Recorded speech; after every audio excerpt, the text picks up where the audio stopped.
Good evening. I'm speaking with Dr. Hiranthi Wijemanne for over a quarter of a century with UNICEF, very actively engaged in children's affairs and child rights with a number of ministries and other agencies. Very warm welcome to the program. What really is the situation in Sri Lanka for the rights and the protection of children writ large, not just with the war, but in general? Well, I think if you look at Sri Lanka, I think Sri Lanka has come a long way on certain aspects of children's issues, which I myself was involved in.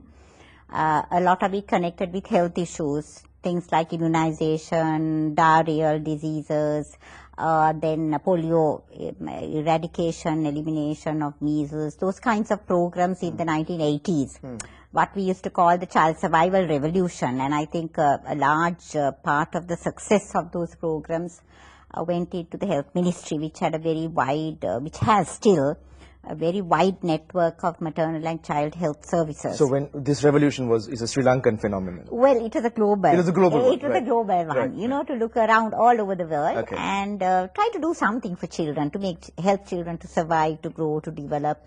And of course, we have to remember mothers are very much involved in that. So the maternal side, you know, reducing maternal mortality and basically giving the child a chance to survive, you know, to survive pregnancy, during pregnancy, to survive during the delivery and those early years. But this was before the CRC, the Convention on the Rights of Children. We were one of the first to ratify it, I understand. That's right. Yeah. This was, you know, looking at nutrition, health, education, those kinds of issues.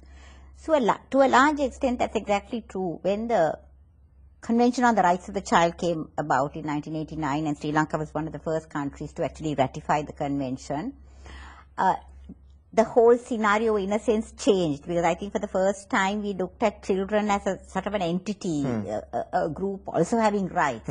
The right to survive, the right to develop. As defined by those under 18. Under those, a child defined as any individual under the age of 18. 18, right. So then the protection part, which is child abuse, exploitation, protection from violence, neglect.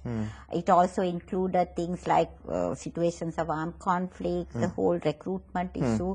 So a whole new dimension. And then actually when you look at rights, I mean, let's face it, more than one third of Sri Lanka's population are individuals under the age of 18. So we are a young country. So we are, in a sense, a young country, and that whole group then becomes a very important group where protection is concerned. We might be young, Hiranthi, but I'm sure you agree we are not innocent. And I think when the convention, the CRC, was brought about, I think one of the problems since then is the entire this complex issue of non-state actors and armed conflict.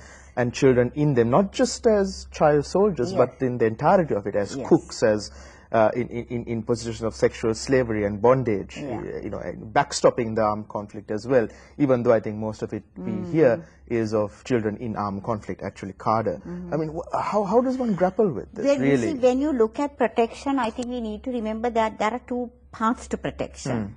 Let's face it, there's a huge group of children also who are involved in child labor, particularly child domestic labor in Sri Lanka, sexual exploitation, commercial sexual networks.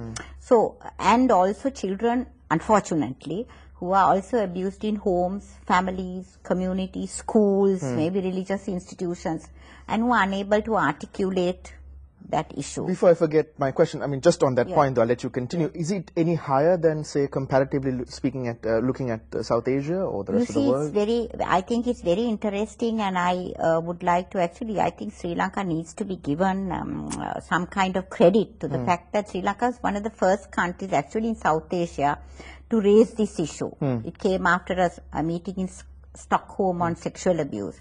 And that actually led to also to the setting up of the Presidential Task Force on Child Protection, the Child Protection Authority.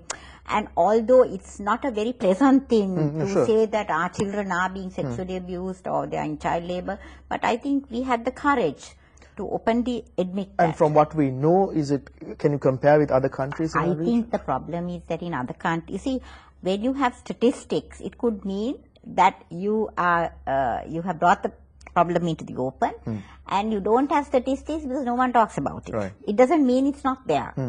So I think in most, I mean, what we have is also there in most of South Asia, and perhaps even worse, because poverty is much worse in many other countries in South Asia. And it is poverty, it's family dysfunction, alcoholism, single parent families, domestic violence, all these kinds of unemployment, drugs, alcohol, all these kinds of things which operate in a family which is supposed to give the primary protection.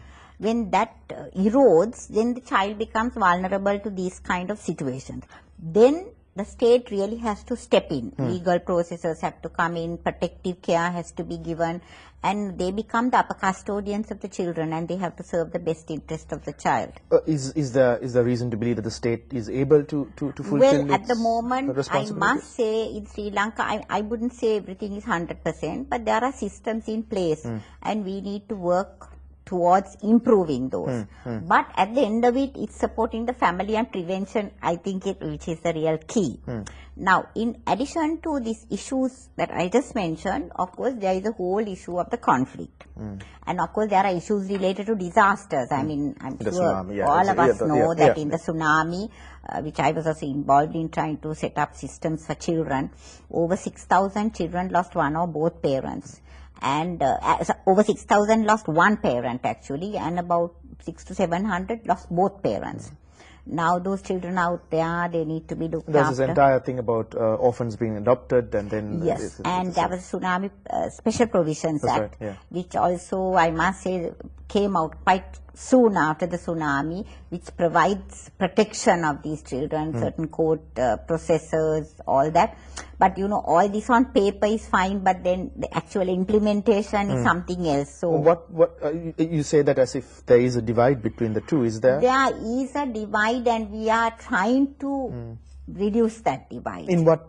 In what areas by doing a reassessment of these children, a re-registration through the Child Protection Authority, trying to find out where these children are, what has happened to them, doing some kind of empowerment activities at district level, and revisit the children, because these children, we need to monitor them, find out what's going on till they reach that age where they can function on their own.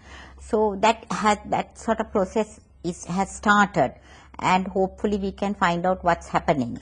I want to switch a little. I was very heartened by what you have written and also commented on in terms of the use of technology for the protection of children. Yes. Now, you've written quite a bit on this, and you know, I just want to concentrate on two aspects. One is that you're on the board of the Ministry of Education's One Lakh Per Child initiative, the OLPC. That's now, right.